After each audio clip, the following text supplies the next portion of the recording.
Kita harus tahu ikhwat lisan, kita bukan berada di tanah halal. Jangan pernah sama di kala kita berada di tanah halal dengan kita berada di tanah haram. Kalau kita berada di daerah kita masing-masing, itu tanah halal namanya.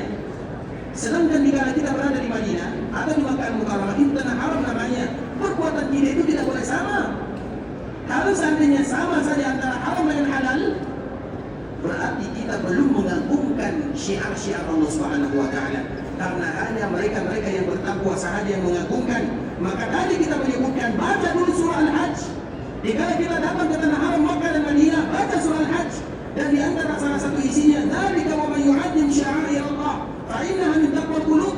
Karena orang yang bertakwa sahaja yang mengatakan Madinah haram, Makkah haram. Dengan sesungguhnya tidak semua kita yakin Makkah adalah haram, Madinah adalah haram. Tapi siapa di antara kita yang bisa mengaplikasikan dalam kehidupannya? Apakah sudah berbeza antara hidup kita di tanah halal dengan dikala kita berada di tanah haram, atau sama sahaja? Kalau masih sama sahaja ikhwat lisan, berarti belum haram bagi kita Makkah dan Madinah. Di saat itu kita harus menjaga semuanya, jaga semuanya. Dan selalu kita memberikan contoh. Di sini yang mubah-mubah pun dianjurkan bagi kita meninggalkannya.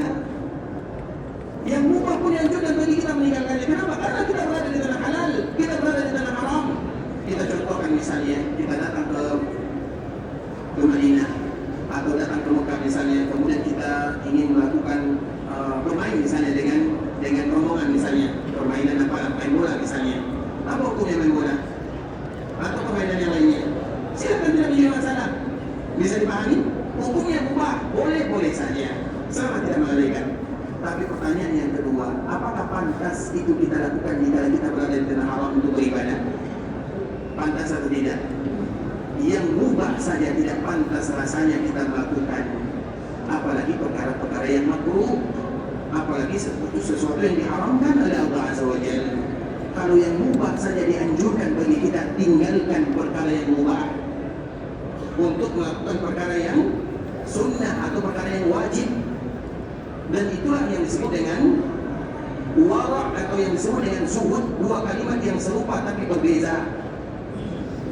Orang zuhud itu ikhwat lisan, di antara salah satu sifatnya mereka meninggalkan perkara-perkara yang mubah. Yang mubah mereka tidak mau melakukannya.